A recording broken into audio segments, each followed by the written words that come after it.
La Cour d'appel de Paris s'est récemment prononcée sur une clause à effet post-contractuel permettant à un franchiseur de contraindre en fin de contrat le franchisé à cesser d'utiliser les signes distinctifs de son réseau.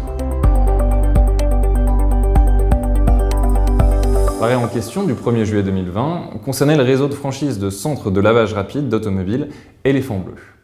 Le débat portait ici sur la clause de contrat soulevée par le franchiseur qui obligeait le franchisé à la fin du contrat à repeindre ses centres dans d'autres couleurs que celles bleues et blanches des stations Éléphant Bleu. Le franchisé a soulevé la nullité de la clause et avançait qu'elle devait être déclarée non écrite en application de l'article L341-2 du Code de commerce. Cette disposition légale édicte qu'une clause de non-concurrence post-contractuelle est valable dès lors qu'elle respecte 4 conditions, à savoir être limitée géographiquement, être limitée à l'activité commerciale de l'exploitant, être indispensable à la protection du savoir-faire et enfin être limitée dans le temps à une durée d'1 an maximum. Dans l'arrêt en question, la Cour d'appel a considéré que l'article 341-2 avait vocation à s'appliquer pour 2 raisons. D'une part, la juridiction retient que la clause litigieuse est de nature à restreindre la liberté d'exercice de l'activité commerciale de l'exploitant qui l'a souscrite.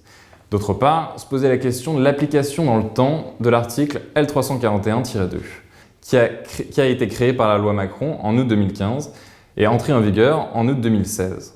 Les contrats de franchise en cause étaient, eux, arrivés à leur terme en 2008. Pourtant, la Cour d'appel retient que l'article était bien applicable dès lors que la clause de non-concurrence post-contractuelle continuait à produire ses effets, car aucune limite dans le temps pour l'interdiction d'utiliser les couleurs bleues et blanches n'était prévue.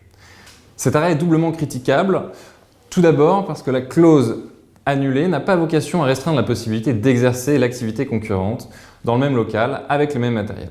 Elle tend seulement à éviter que le consommateur assimile l'offre de l'ancien franchisé à celle du franchiseur pour la poursuite de l'usage des 2 couleurs distinctives de l'enseigne. La qualification de clause de non-concurrence est donc ici trop extensive.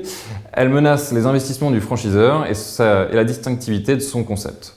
Par ailleurs, l'article L341-2 est applicable aux seules activités de commerce. Ces activités sont celles dont le débiteur de la clause pratique l'achat et la revente et en tire l'essentiel de ses revenus.